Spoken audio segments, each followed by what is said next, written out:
Hello दोस्तों, UPSC Hindi के online study platform में मैं निशांत त्रिपाठी आप सभी का स्वागत करता हूं।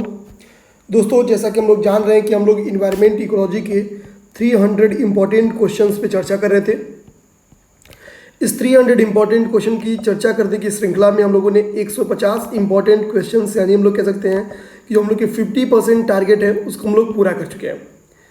आप लोग डिस्क्रिप्शन बॉक्स में जाइए। अब तक हम लोग कुल 7 वीडियो के माध्यम से जो भी हमारे 150 क्वेश्चंस इंपॉर्टेंट क्वेश्चंस थे उस पर विस्तृत चर्चा कर दी गई है। यहाँ हम लोग 150 क्वेश्चन के आगे 151 से लेके 170 नंबर तक के जो क्वेश्चंस हैं आज हम लोग उसको देखेंगे। ठीक है, ये एक वीडियो जस्ट इसके पहले भी मैं आप लोग के लिए बना रहा था। एक्चुअली उस वीडियो में वॉइस नहीं थी, मैं इसकी क्लास ले चुका था। ये क्लास मुझको दोबारा लेना पड़ रहा है, इसलिए मुझे ये क्लास कैंसिल करना पड़ रहा है। ठीक है, मैं इसको तो अब जस्ट स्टार्ट करते हैं। ठीक है, कोई बात नहीं। अब हम लोग आते हैं, देखिए 151 नंबर क्वेश्चन पे हम लोग आते हैं जो कि इन्वायरमेंट इकोलॉजी का है। इस क्वेश्चन में कह रहा है कि जो ट्रैफिक अर्थात जो वन्य जीव व्यापार निगरानी नेटवर्क है, यह एक संयुक्त संरक्षण कार्यक्रम है। यह एक संयुक्त संरक्षण कार्यक्रम है और ये किसके द्वारा, ठीक है, किस संस्था का है, किसका एक संयुक्त संरक्षण कार्यक्रम है आपको बताना है। ऑप्शन कह रहा है WWF और IUCN, UNEP और IPCCC, WWF और UNDP, UNEP और UNCPD।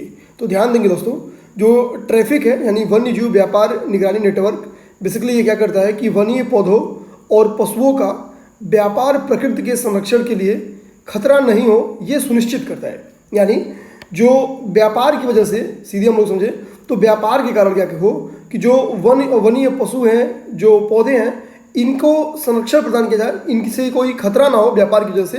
बेसिकली इसकी निगरानी करता है ट्रैफिक। ये WWF और IUCN की पहले, तो ऑप्शन नंबर ए इसका सही है। सेकेंड नंबर क्वेश्चन पे जाएंगे 152 नंबर क्वेश्चन पे। तो 152 नंबर क्वेश्चन कह रहा है कि सतत ऊर्जा में निवेश के लिए तत्परता। 152 नंबर क्वेश्चन, सतत ऊर्जा में निवेश के लिए तत्परता, यहाँ पे है readiness for investment in sustainable energy. ठीक है, कह रहा कि ये किसके द्वारा जारी किया जाता है। तो आ रहा कि अंतर्राष्ट्रीय ऊर्जा एजेंसी के द्वारा, तो बिल्कुल नहीं। सेकेंड है अंतर्राष्ट्रीय मुद्रा कोष के द्वारा, तो बिल्कुल नहीं। IMF के द्वारा बिल्कुल नहीं। अगला कह रहा है कि संयुक्त राष्ट्र विकास कार्यक्रम यानी UNDP, तो इसके द्वारा भी नहीं। ध्यान देंगे दोस्तों, जो राइज है ये विश्व बैंक समूह का एक हम लोग कह सकते हैं कि रिपोर्ट है या सूचकांक, हम लोग कहते हैं संयुक्त सूचकांक है हम लोग ये। ठीक है, यानी कई सारे संकेतकों का ये समुच्चय है, संयुक्त नहीं, हम लोग बोल देंगे कि ये कई सारे क्या है, इंडेक्स का सेट है। ठीक है, बेसिकली इसमें क्या है कि सतत ऊर्जा में निवेश के लिए कानूनी और नियामक वातावरण का आकलन किया जाता है। यहाँ पे हम लोग लिख लेते हैं, सतत ऊर्जा में निवेश के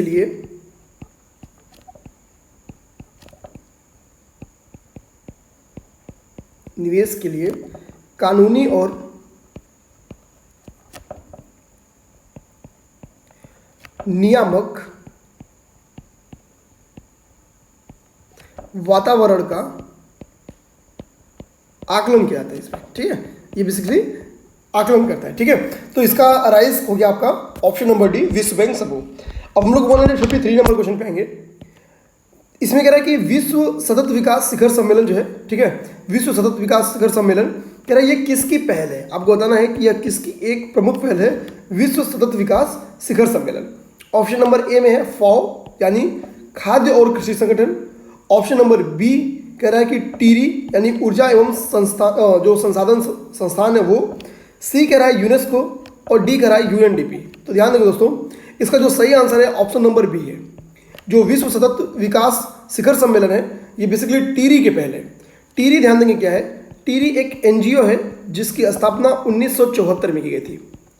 जब टीरी की स्थापना 1974 में की गई थी तो जो इसका नाम था वो था टाटा ऊर्जा अनुसंधान संस्थान। टीरी की प्रारंभिक नाम है टाटा ऊर्जा अनुसंधान संस्थान, टाटा ऊर्जा अनुसंधान संस्थान। ठीक है, ये टीरी का पहले का नाम है। लेकिन हम लोग देखेंगे कि बाद में क्या हुआ कि वर्ष 2003 में, हम लोग लिख सकते हैं यहाँ पे 2003 में टीरी का नाम बदल दिया गया और टीरी का नाम बदल के रख दिया गया आज का जो टाटा ऊर्जा अनुसंधान संस्थान है उसका नाम बदल के क्या रख दिया गया, टीडी रख दिया गया। तो इस तरह से जो टीरी की बैकग्राउंड होगी कि एक एनजीओ है, 1974 में बनी थी, 2030 में इसका नाम चेंज करके टीरी रखा गया है। तो इसकी जो बेसिक बैकग्राउंड थी उसको हम लोग देख लिए। आते हैं 154 नंबर क्वेश्चन पे। बायो माइनिंग के ऊपर ये क्वेश्चन है। कह रहा है कि निम्नलिखित में से कौन बायो माइनिंग को क्या है कि स्पष्ट करता है, यानी डिफिनेशन है।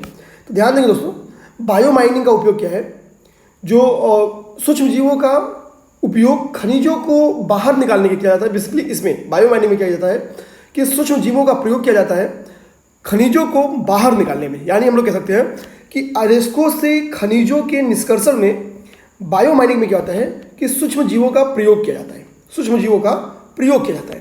एक्चुअली बायो माइनिंग क्या होता है, इन्वायरमेंट फ्रेंडली होता है। ध्यान देंगे दोस्तों, इसके पहले जो अरेस्को से खनिज का निष्कर्षण किया जाता था, जो परंपरागत तकनीक थी, उसमें अत्यधिक उष्मा की आवश्यकता पड़ती थी। साथ ही साथ जो उसमें जहरीले रसायनों का यूज किया जाता था, जो पारंपरिक तरीके थे उसमें जहरीले रसायन ना केवल इन्वायरमेंट को पोल्यूटेड करते थे, साथ ही जो कार्मिक थे उनके भी स्वास्थ्य पे वो नकारात्मक प्रभाव डालता था। तो इस तरह से हम लोग आएंगे 154 नंबर क्वेश्चन का आंसर हो गया। अयस्को से खनिजों के निष्कर्षण में सूक्ष्म जीवों का जो उपयोग किया जाता है वही है बायो माइनिंग। आते हैं 155 नंबर क्वेश्चन में। कह रहा है निम्नलिखित में से कौन सा मात्रात्मक प्रदूषण का उदाहरण है, मात्रात्मक प्रदूषण का उदाहरण है। तो ध्यान देंगे दोस्तों, जो मात्रात्मक प्रदूषण होते हैं बेसिकली ये प्राकृतिक प्रदूषण होते हैं। ध्यान देंगे, मात्रात्मक प्रदूषण क्या होते हैं कि ये प्राकृतिक प्रदूषण होते हैं, अर्थात लिख देते हैं हम लोग, ये प्राकृतिक प्रदूषण होते हैं, प्रदूषक होते हैं, यानी ये प्राकृतिक रूप से घटित होते हैं। इसी तरह से एक प्रदूषण है, उसका नाम है गुणात्मक प्रदूषण। गुणात्मक, ये ध्यान देंगे, ये मानवजनित है। गुणात्मक क्या है, मानवजनित है। अब हम लोग यहाँ पे समझने की कोशिश करते हैं। ध्यान देंगे, जो प्राकृतिक प्रदूषक है इसमें नाम किसका किसका है, तो कार्बन डाइऑक्साइड का नाम है, CO2 हम लोग कह सकते हैं, और नाइट्रोजन डाइऑक्साइड का नाम है, कार्बन डाइऑक्साइड और nitrogen dioxide, nitrogen dioxide oxide. तो इस तरह से क्या होगा कि ये जो दो हो गए आपके मात्रात्मक प्रदूषण। ऑप्शन में अगर हम लोग जाएंगे तो देखेंगे carbon dioxide option number C में दिया हुआ है, तो इसका सही आंसर है ऑप्शन नंबर सी। अगर हम लोग इसी तरह से कुछ गुणात्मक प्रदूषण का एग्जाम्पल ले लें तो सबसे अच्छा इसका एग्जाम्पल हो गया आपका DDT। DDT इसका क्या हो गया, आपका सबसे बेहतरीन एग्जाम्पल हो गया। DDT क्या है, तो गुणात्मक प्रदूषण का उदाहरण है। आगे हम लोग नेक्स्ट 156 नंबर क्वेश्चन पे आएंगे। कह रहा है कि जलवायु परिवर्तन प्रदर्शन सूचकांक, इंग्लिश इसका लिखा हुआ है क्लाइमेट चेंज परफॉर्मेंस इंडेक्स जो है, यानी CCPI, climate change performance index किसके द्वारा जारी किया जाता है। तो ध्यान देंगे दोस्तों, जो क्लाइमेट चेंज परफॉर्मेंस इंडेक्स है बेसिकली ये और किसी एक इंस्टीट्यूशन के द्वारा नहीं, ये 3 इंस्टीट्यूशंस के द्वारा जारी किया जाता है, जिनमें एक का नाम है जर्मन वॉच, जो दूसरा है, जो दूसरी संस्थान है उसका नाम है न्यू क्लाइमेट, ध्यान देंगे, जो दूसरी संस्थान है उसका नाम है न्यू क्लाइमेट इंस्टीट्यूट, ठीक है। और इसके बाद से अगला है जो क्लाइमेट एक्शन नेटवर्क है, ठीक है, इनके द्वारा जारी किया जाता है क्या, CCPI यानी क्लाइमेट चेंज परफॉर्मेंस इंडेक्स। अब ध्यान देंगे, ऑप्शन में जाएंगे तो केवल एक ही जगह ऑप्शन नंबर सी में इससे रिलेटेड आंसर मैच कर रहा है, और वो है जर्मन वॉच। वो क्या हो गया आपका, जर्मन वॉच हो गया। तो इस तरह से हम लोग CCPI किसके द्वारा जारी किया जाता है बेसिकली हम लोग देख लिए, और पर्टिकुलर इस क्वेश्चन का क्या आंसर है हम लोग उसको भी देख लिए। आते हैं दोस्तों 157 नंबर क्वेश्चन पे। 157 नंबर क्वेश्चन कर रहा है कि प्रथम जेंडर एक्शन प्लान किससे संबंधित है, प्रथम जेंडर एक्शन प्लान किससे संबंधित है। ऑप्शन ए कह रहा है UNFCCC, ठीक है, UNFCCC, और बी कह रहा है लीमा कार्य योजना, सी कह रहा है कि UNCCC और लीमा कार्य योजना दोनों से संबंधित है। तो ध्यान देंगे दोस्तों, जो प्रथम जेंडर एक्शन प्लान है, यानी जेंडर एक्शन प्लान जो है बेसिकली ये क्या है कि UNFCCC और लीमा कार्य योजना इन दोनों से संबंधित है। UNFCCC और लीमा कार्य योजना इन दोनों से संबंधित है। अगर हम लोग यहाँ पे एक चीज़ क्या कहते हैं, थोड़ा सा UNFCCC पेपर में बहुत इंपॉर्टेंट है, और ये सेपरेट यहाँ से क्वेश्चन UPPCS बना सकती है। UPPCS क्या कर सकती है कि यहाँ से सेपरेट क्वेश्चन बना सकती है। आइए हम लोग थोड़ा सा इसको हम लोग देख लेते हैं। अब देखिए यहाँ पे मैं जो UNCCC है इसका एक फॉर्मेट तैयार कर लिया हूँ ताकि समय ना लगे हम लोग। अब ये कह रहा है कि UNCCC वर्ष 1992 में ब्राज़ील में आयोजित रियो अर्थ समिट, यानी अर्थ समिट जो था, रियो अर्थ समिट, में पर्यावरण पर प्रस्तावित 3 समझौतों में से एक है। देखिए यहाँ पे क्वेश्चन ध्यान देंगे। पहली बात क्या हो गया कि रियो अर्थ समिट का संबंध किससे हो गया? 1992 में था, ठीक है। अब देखेंगे, और ये समिट हुई कहाँ थी? तो ब्राजील में हुई थी, ब्राजील में हुई थी। ध्यान देंगे, इस 1992 के रियो अर्थ समिट में पर्यावरण पर 3 प्रस्तावों पर, ठीक है, 3 समझौतों पर प्रस्ताव पारित किया गया था। और वो क्या थे? उनमें एक UNFCCC है, जिसको हम लोग कहते हैं संयुक्त राष्ट्र जलवायु परिवर्तन फ्रेमवर्क नेटवर्क। जो बाकी 2 बचते हैं वो है UNCBD अर्थात संयुक्त राष्ट्र जैव विविधता सम्मेलन, और उसके बाद से बचता है UNCCD यानी UNCCD। इसका हम लोग देखेंगे तो इसको ये क्या है? मरुस्थलीकरण रोकथाम सम्मेलन है, ठीक है। अभी देखेंगे मरुस्थलीकरण रोकथाम सम्मेलन आप लोग बता सकते हैं कि अभी रिसेंट का जो UNCCD का सम्मेलन हुआ है वो कहाँ आयोजित किया गया है? कहाँ आयोजित किया गया है? कहाँ आयोजित किया गया है? ठीक है, इसको आप लोग उनको कमेंट बॉक्स में बता सकते हैं इसका आंसर। तो पेपर में एक तरह से क्या क्वेश्चन आ सकता है कि जो रियो अर्थ समिट में जो 3 समझौतों पे प्रस्ताव पारित किया गया था वो निम्नलिखित में से कौन सा नहीं है? तो ध्यान देंगे, आपको याद रखना होगा UNCBD, UNCCD और UNFCCC, ठीक है। आते हम लोग अगले क्वेश्चन पे। अगला नंबर जो हम लोग का क्वेश्चन है वो है आपका तल्ले वन्यजीव अभ्यारण्य। तल्ले वन्यजीव अभ्यारण्य, एक अभ्यारण्य का नाम दिया है और पूछ रहा है कि ये अभ्यारण्य कहाँ स्थित है। ध्यान देंगे दोस्तों, जो तल्ले वन्यजीव अभ्यारण्य है बेसिकली ये सुबनसिरी नदी है ना आपकी, जो सुबनसिरी नदी है उसी के इर्द गिर्द स्थित है, सुबनसिरी नदी के, ठीक है। सुबनसिरी नदी कहाँ पे है? अरुणाचल प्रदेश में। तो ऐसे में इसका सही आंसर क्या हो गया? अरुणाचल प्रदेश हो गया। तो तल्ले वन्यजीव अभ्यारण्य कहाँ स्थित है? अरुणाचल प्रदेश में स्थित है। और ये करेंट का क्वेश्चन था इसलिए मैं इसको क्वेश्चन बना चुका हूँ, ठीक है। आते हैं 159 नंबर क्वेश्चन पे। 159 नंबर क्वेश्चन कह रहा है भितरकनिका, ठीक है, जिसे खारे पानी के मगरमच्छों का घर कहा जाता है। अब देखिए एक UPPCS क्वेश्चन यहीं से बना लेगी कि निम्नलिखित में से किसे खारे पानी के मगरमच्छों का घर कहा जाता है? तो आप लोग को याद करना है भितरकनिका को कहा जाता है, भितरकनिका को कहा जाता है। अब कह रहा है ये भितरकनिका यानी जो खारे पानी के मगरमच्छों का घर है, बता भाई किस राज्य में स्थित है, ठीक है, किस राज्य में स्थित है? तो ध्यान देंगे दोस्तों, ये उड़ीसा राज्य में स्थित है। भितरकनिका कहाँ पे स्थित है? उड़ीसा राज्य में स्थित है। तो इस तरह से 159 का आंसर कहाँ हो गया? Option number C. देखिए क्वेश्चंस अभी फैक्ट्स है। शुरू के जो 150 क्वेश्चन थे उनमें 99% या 90% क्वेश्चन क्या थे? कॉन्सेप्चुअल क्वेश्चन थे। इधर अभी आपको थोड़े से कहूँगे फैक्चुअल्स क्वेश्चंस मिलेंगे। देखिए ये जो इन्वायरमेंट इकोलॉजी का UPPCS में क्वेश्चन आता है उसमें देखेंगे तो नियर अबाउट आपका जो 70% क्वेश्चन होता है वो फैक्चुअल ही होता है, ठीक है। 70% क्वेश्चन क्या होता है दोस्तों? जो 70% क्वेश्चन होता है वो बिल्कुल फैक्चुअल होता है, इस चीज़ को ध्यान रखेंगे, ठीक है। तो आगे 160 नंबर क्वेश्चन देखते हैं। 160 नंबर क्वेश्चन कह रहा है कि room of the river project जो हाल ही में समाचार पत्रों में देखा गया। मैं इसको भी अच्छे से इसलिए समझाऊंगा because room of the river project क्या है, ये मेंस के नजरिए से भी इंपॉर्टेंट है, मुख्य परीक्षा के लिए भी इंपॉर्टेंट है। कह रहा है सीधे कि यह किससे संबंधित है, ठीक है, किससे संबंधित है? ऑप्शन ए पन बिजली उत्पादन से, आर्द्र भूमियों के संरक्षण से, बाढ़ शमन से और बांध सुरक्षा से, ठीक है। अब ध्यान देंगे, अब हम लोग इसका अगर सही आंसर ऐसे डायरेक्टली टिक करें तो ये बाढ़ शमन से संबंधित है। एक्चुअली ध्यान देना है। और आपसे क्वेश्चन कभी आ सकता है पेपर में कि जो room of the river project है ये किस देश की है, ठीक है। जो room of the river project है, ध्यान देंगे ये नीदरलैंड सरकार की परियोजना है, ठीक है, नीदरलैंड सरकार की परियोजना है। अभी रिसेंट में ध्यान देंगे केरल में जब बाढ़ आया था, ठीक है, तो इसी परियोजना पे चर्चा किया गया, ठीक है।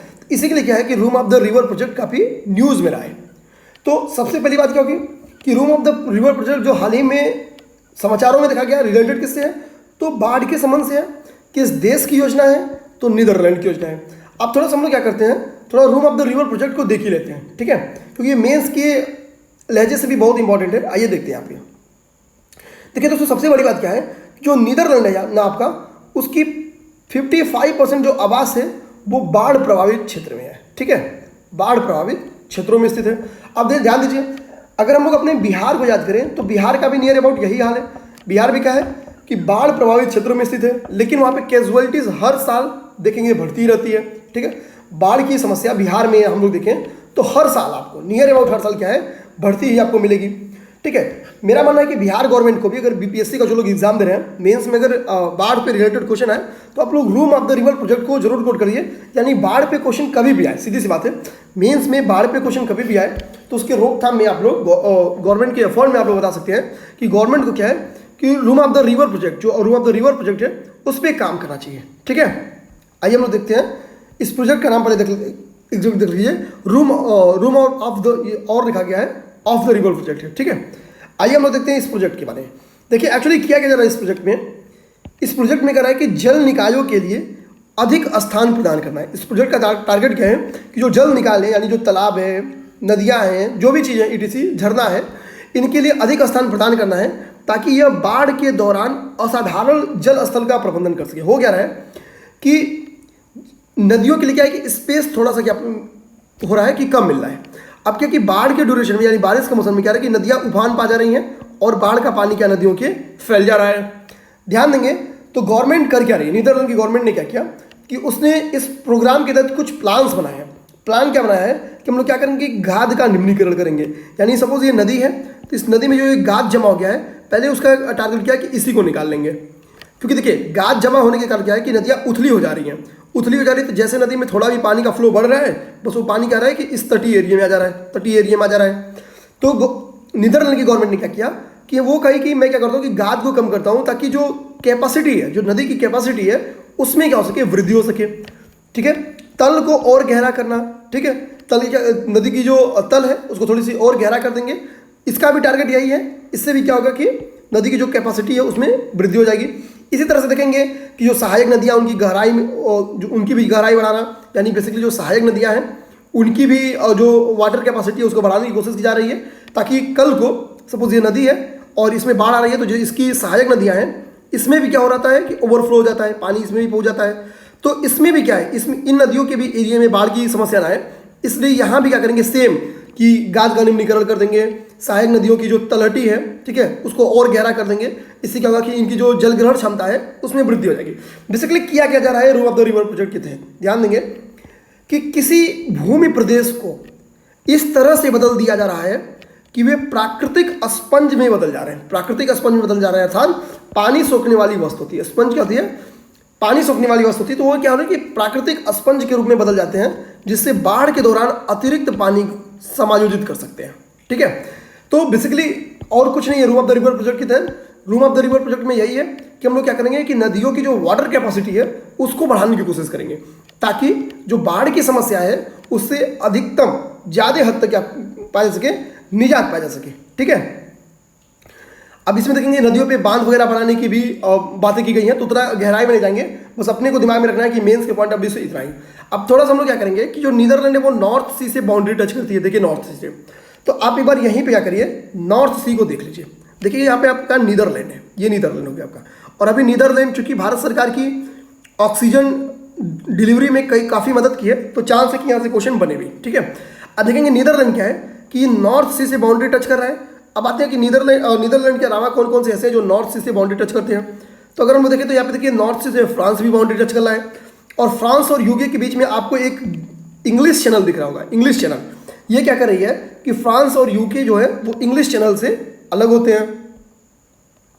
अब हम लोग थोड़ा सा और आगे आते हैं, थोड़ा सा और आगे आएंगे, देखेंगे कि यहाँ पे यूके भी इंग्लिश नॉर्थ सी से बाउंड्री टच कर रही है, नॉर्वे कर रहा है नॉर्थ सी से। ठीक है, फिर यहाँ पे देखिए स्वीडन भी कर रहा है, डेनमार्क भी कर रहा है, आप देखिए यहाँ पे, ठीक, और यहाँ पे लोग कह सकते हैं जर्मनी भी कर रहा है। तो बेसिकली और यहाँ पे देखिए बेल्जियम है, बेल्जियम भी यहाँ पे क्या कर रहा है, नॉर्थ सी से बाउंड्री टच कर रहा है। ठीक है दोस्तों, नॉर्थ सी से क्या हो रहा है कि बेल्जियम भी बाउंड्री क्या कर रहा है, टच कर रहा है। तो इस तरह से हम लोग क्या देख लिए, इस तरह से हम लोग देख लिए जो नॉर्थ सी के से बाउंड्री टच करने वाले जो कंट्री हैं उनका नाम हम लोग देख लिए।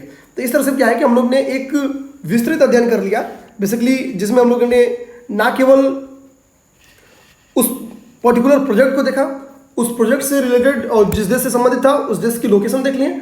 उस लोकेशन के साथ हम लोग क्या किए कि चूंकि वो देश नॉर्थ सी से बाउंड्री टच करता है, तो इसी बारे हम लोग क्या किए कि नॉर्थ सी को भी देख लिए। ठीक है, नॉर्थ सी को भी हम लोग क्या किए, देख लिए। आइए हम लोग अगले नंबर क्वेश्चन पे आते हैं। अगला नंबर क्वेश्चन है 161 नंबर क्वेश्चन। ये क्वेश्चन मैं पहले भी करवा चुका हूँ कि दो पर्यावासों के बीच का जो संक्रमण क्षेत्र है, ध्यान देंगे, दो पर्यावासों के बीच के संक्रमण क्षेत्र को क्या कहते हैं। ठीक है, तो जो दो पर्यावसों के बीच का जो संक्रमण क्षेत्र होता है, ठीक है, जहां विभिन्न पादप समूह क्या होते हैं पाए जाते हैं। ठीक है, तो दो पर्यावासों के बीच का जो संक्रमण क्षेत्र होता है वो बेसिकली क्या कहलाता है, इकोटोन कहलाता है, इकोटोन कहलाता है, जिसको हम लोग संक्रमिका भी कहते हैं, संक्रमिका भी कहते हैं। ठीक है, ये एक पर्यावास हो गया, ये दूसरा पर्यावास हो गया, इन दोनों का ये संक्रमण क्षेत्र हो गया। ठीक है, आइए हम लोग 162 नंबर क्वेश्चन देखें।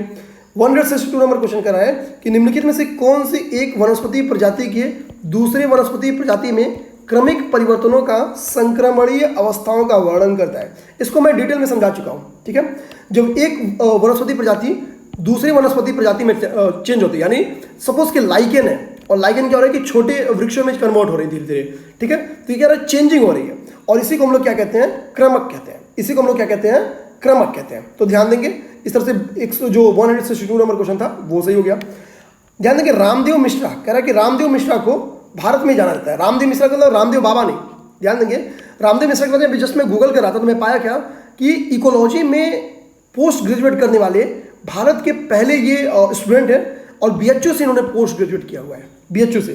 ठीक है, तो ध्यान देंगे इकोलॉजी में जो भी इन्होंने पोस्ट ग्रेजुएट किया है, इसका मतलब क्या हो गया कि पारिस्थितिकी के जनक किसको कहा जाता है, रामदेव मिश्रा को कहा जाता है, भारत के पारिस्थितिकी का जनक कहा जाता है। ठीक है, प्रोफेसर रामदेव मिश्रा को। 164 नंबर क्वेश्चन दीजिए, देखिए ध्यान देंगे 164 नंबर क्वेश्चन आप लोग ध्यान से देखिए। कह रहा निम्नलिखित में से कौन सा कुछ प्रदूषकों के नाम लिखा हुआ है, 1 2 3 4 5 6, और कह रहा इनमें से कौन सा द्वितीयक प्रदूषक है। आप लोग को मैं प्राथमिक और द्वितीयक प्रदूषक फिर से बता चुका हूं, ध्यान दें। प्राथमिक प्रदूषक वो प्रदूषक होते हैं जो उसी रूप में होते हैं, एग्जाम्पल डीडीटी, प्लास्टिक वगैरह। ठीक है, और द्वितीयक प्रदूषक वो होते हैं जो प्राथमिक प्रदूषकों के बीच अंतःक्रिया से बनते हैं। ठीक है, द्वितीयक प्रदूषक क्या होते हैं, ये प्राथमिक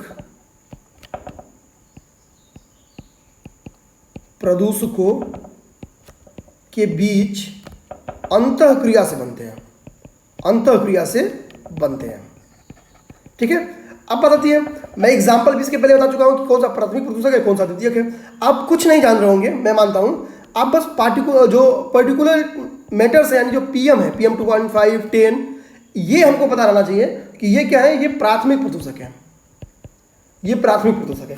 एक नंबर जैसे ही ऑप्शन काटेंगे आपको सीधा ऑप्शन मिल गया सी। इसके पहले मैं बता दूं आपको, मैं विस्तृत चर्चा जो प्राथमिक प्रदूषक है, जो द्वितीय प्रदूषक है, उनमें कर चुका हूं। अभी जस्ट मैं गुणात्मक और मात्रात्मक प्रदूषक पे चर्चा किया हुआ हूं, तो मैं उम्मीद करता हूं कि आप लोग को समझ में आएगा। एरोसोल भी क्या है, एरोसोल भी क्या है, प्राथमिक प्रदूषक है, प्राथमिक है।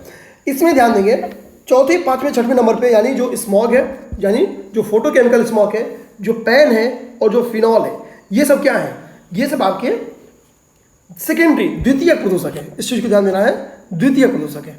अब हम लोग क्या करते हैं, अगले नंबर क्वेश्चन पे आते हैं। 164 जो हम लोग का 165 नंबर क्वेश्चन है, 165 नंबर क्वेश्चन कह रहा है कि, और ये क्वेश्चन क्या है कि मेंस के लिहाजे से भी इंपॉर्टेंट है, आप लोग एग्जाम्पल वगैरह कोट कर सकते हैं। कह रहा है कि भारतीय संविधान के भाग 4 में पर्यावरण संरक्षण के बारे में उल्लेख है। पर्यावरण संरक्षण को बढ़ावा क्यों देना चाहिए, क्योंकि भारतीय संविधान के भाग 4 में उल्लेख है। भाग 4 में जो अपना नीति निर्देशक तत्व है, उसमें देखेंगे कि जो एक आर्टिकल है 48 का, इसमें पर्यावरण संरक्षण की बात बोली गई है। ठीक है, यानी नीति निर्देशक तत्व क्या कहते हैं, यानी राज्य की जिम्मेदारी क्या है कि पर्यावरण संरक्षण को बढ़ावा देंगे। ठीक है, इसलिए पॉइंट नंबर 1 सही है। ठीक है, अभी हमको बताइए कि कहाँ पे एक प्रोजेक्ट हाल ही में चर्चा में आ गया है, उसमें क्या करिए, लाखों की संख्या में पेड़ों को काट के एक प्रोजेक्ट तैयार किया जा रहा है। ठीक है, अब उस प्रोजेक्ट का नाम हमको और कमेंट बॉक्स में बता सकते हैं। ठीक, रिसेंट में पिछले 2-3 दिनों में काफी चर्चा का विषय ये प्रोजेक्ट हो गया है। ठीक है, मतलब खूब ही चर्चा का विषय है। ठीक है, और लोग कह रहे हैं कि हमको हीरा नहीं हरियाली चाहिए। ठीक है, तो आप बताइए कि वो प्रोजेक्ट क्या है। आप सेकंड ऑप्शन देखेंगे तो बोला कि मौलिक कर्तव्यों में पर्यावरण संरक्षण का उल्लेख है। देखिए, संविधान निर्माता इस बात को समझते थे, हालांकि कुछ चीजें इसमें हम लोगों ने फंडामेंटल ड्यूटीज तो बाद में ही जोड़ी है। ठीक है, और फंडामेंटल ड्यूटीज के बारे में हम लोग जब पॉलिटी की क्लास लेंगे तो उसमें देख लेंगे। तो पर्यावरण मौलिक कर्तव्य में क्या है कि पर्यावरण संरक्षण का उल्लेख किया गया। एक्चुअली पर्यावरण संरक्षण कोई छोटा मोटा कॉन्सेप्ट नहीं है। जब तक सामूहिक प्रयास नहीं होगा, पर्यावरण संरक्षण को आप बढ़ावा नहीं दे सकते हैं, पर्यावरण संरक्षण नहीं कर सकते हैं। ठीक है, कोई भी चीज जब समस्या बड़ी होती है तो उसमें सामूहिक योगदान की जरूरत होती है।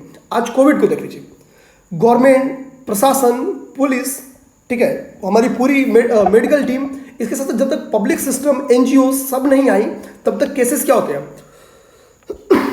केसेस तब तक डाउन नहीं होते हैं। क्योंकि जब समस्या बड़ी होती है ना तो समाधान बड़े स्तर पर करना होता है, तब पब्लिक पार्टनर जो हम लोग कह सकते हैं जो सामूहिक भागीदारी होती है उसकी जरूरत हो जाती है। तो एक तो राज्य का कर्तव्य दिया ही गया है, साथ ही मौलिक भी कर्तव्य दिया गया है ताकि हम लोग भी क्या करें, पर्यावरण संरक्षण को बढ़ावा दें। तो सेकेंड स्टेटमेंट भी सही है। अब आते तीसरे पे, कह रहा है कि स्टॉकहोम संधि कीटनाशकों व विषैले रसायनों पर प्रतिबंध लगाती है। एक सेकंड दोस्तों, असल में काफी दिन के बाद वीडियो बना रहे ना तो धीरे धीरे गला बैठ जा रहा है, ठीक है। तो स्टॉकहोम संधि जो है, पहली बात तो ये ध्यान रखेंगे, ये 2004 में हुई थी, 2004 में हुई थी। तो स्टॉकहोम संधि कीटनाशकों तथा विषैले रसायनों पर प्रतिबंध लगाती है, बिल्कुल सही है। तो स्टॉकहोम संधि का संबंध किससे हो गया, कीटनाशकों एवं विषैले रसायनों पर प्रतिबंध लगाने से। तो इस तरह से इसका ऑप्शन नंबर डी सही था। 166 नंबर क्वेश्चन पे आते हैं। एक्चुअली देखेंगे 166 नंबर से जो आगे की क्वेश्चन है, बेसिकली मैं इसको आपका नॉलेज बढ़ाने के लिए डाला हुआ हूँ, ठीक है। ये डायरेक्टली पेपर में आपके क्वेश्चन फैक्चुअली बन कह सकते हैं। मैं क्या कहूँ कि इसको ही एनालिटिकल कर दिया हूँ, ठीक है। मैं आगे बता दूं आपको कि जो 166 नंबर क्वेश्चन है और इसके आगे से जो आज हम लोग का बचा हुआ 5 क्वेश्चन है, उनमें सब में ऑप्शन नंबर सी सही है। मतलब मैं बेसिकली क्यों ऑप्शन नंबर सी रख दिया हूँ, ताकि आपको मैं बता सकूं कि इसका आंसर क्या है। बेसिकली मेरा यहाँ पे टारगेट ये था कि पर्टिकुलर उस फैक्ट की जानकारी आपको देना, ठीक है। आइए, जैसे जो ऑलिव रिडले कछुए हैं, इनके बारे में चर्चा पहले क्लासेस में कर चुका हूँ। कह रहा है कि ये अंडों क्या करते हैं, ये अंडे रात्रि में देते हैं, यानी जो अंडे से बच्चे रात्रि प्रहर में, ठीक है, समुद्र के तट पर रेत में निकलते हैं, तत्पश्चात वे समुद्र की ओर चले जाते हैं। तो बिल्कुल ये सही है कि जो ऑलिव रिडले के अंडों से बच्चे जो होते हैं वो रात्रि प्रहर में समुद्री तटों पर पड़ी रेत में निकलते हैं, ठीक है। यानी बेसिकली क्या होता है, अंडे से बच्चे बाहर आते हैं, रात्रि के टाइम में आते हैं। इस चीज को बस ध्यान रखना है, ठीक है। समुद्र के किनारे हो रहे तो भैया रेत ही मिलेगा, वहां पे मिट्टी थोड़ी मिलेगी। सेकंड पे आइए, सेकंड कह रहा है कि लंबे समय तक ध्वनि प्रदूषण के कारण, यानी ठीक है, आप बताइए कि वो कौन सी ध्वनि प्रदूषण की लिमिट है जिसकी वजह से हमारे कान क्या होते हैं, खराब हो सकते हैं। कान हमारे क्या हो सकते हैं, खराब हो सकते हैं, ठीक है। तो इसको भी आप हमको कमेंट बॉक्स में बताइए। आगे कह रहा है कि न्यूरोटिक मेंटल डिसऑर्डर से ग्रसित हो सकते हैं। तो ध्यान दीजिए, ध्वनि प्रदूषण क्या होती है, सीधे मेंटली इंपैक्ट करती है, ठीक है। आप बहुत देर तक तेज आवाज में साउंड और लाउड स्पीकर में या फिर लीड में सुन लीजिए, आपको सर दर्द करने लगेगा, ठीक है। फॉरगेटिंग भी बहुत ज़्यादा होने लगती है। अगर आप दिन भर आप दबा के गाना सुन के देखिए, शाम को भूलना शुरू कर देंगे, ठीक है। मतलब एक साइकोलॉजिकल इंपैक्ट बताया कि मतलब पड़ता है दिमाग में, क्या आता है कि फॉरगेटिंग वगैरह बहुत आती है, यानी मेंटल डिसऑर्डर क्या होते हैं, शुरू हो जाता है, ठीक है।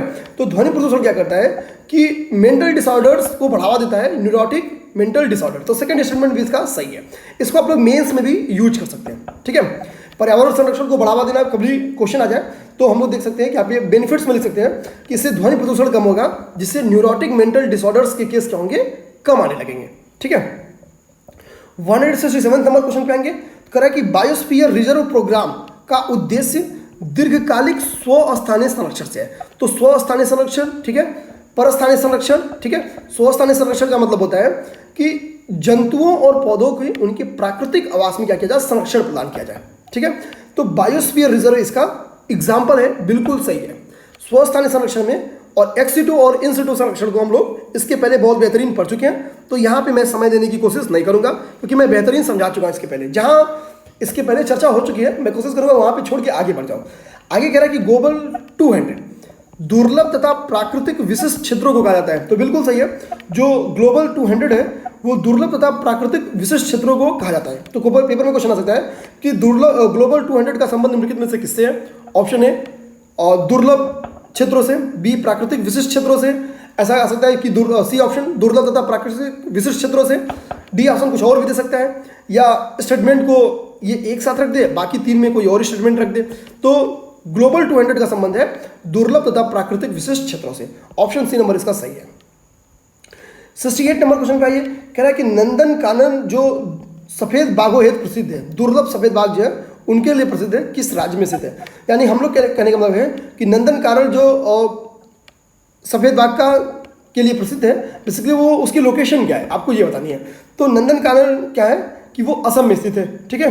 नंदन कानन कहाँ पे स्थित है, असम में स्थित है। अब लोग इस पर हम लोग चर्चा कर ही लिए। आइए 169 नंबर क्वेश्चन। कह रहा है कि राष्ट्रीय पर्यावरण ट्रिब्यूनल अधिनियम, पहली बात तो इसमें ध्यान देना है कि कौन सा सही नहीं आपको बताना है। ऑप्शन ने करा है कि राष्ट्रीय पर्यावरण ट्रिब्यूनल अधिनियम 1965 में बना था। यही सही नहीं है? नहीं दोस्तों, ये सही है। राष्ट्रीय पर्यावरण ट्रिब्यूनल अधिनियम 1995 में ही बना था। बी ऑप्शन कह रहा है कि जैव चिकित्सा अपशिष्ट अधिनियम 1998 में नहीं बना था।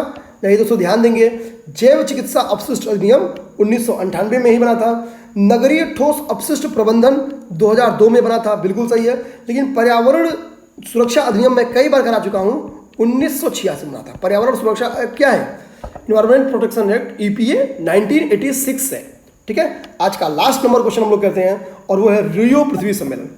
यहाँ पे कई सारे फैक्ट मैं एक साथ रख दिया हूँ। देखिए, रियो पृथ्वी सम्मेलन ब्राजील के रियो डी जेनेरो शहर में आयोजित किया गया था। इसके पहले भी मैं चर्चा कर लिया हूँ, जो कि सतत विकास पर संयुक्त राष्ट्र का सम्मेलन था। ठीक है, संयुक्त राष्ट्र सम्मेलन था। एजेंडा 28, साथ ही एजेंडा 28 को क्या था कि रियो डी जेनेरो में ही आयोजित पृथ्वी सम्मेलन में अपनाया गया था। तो पेपर में क्वेश्चन आ सकता है कि एजेंडा 21 को कहाँ अपनाया गया?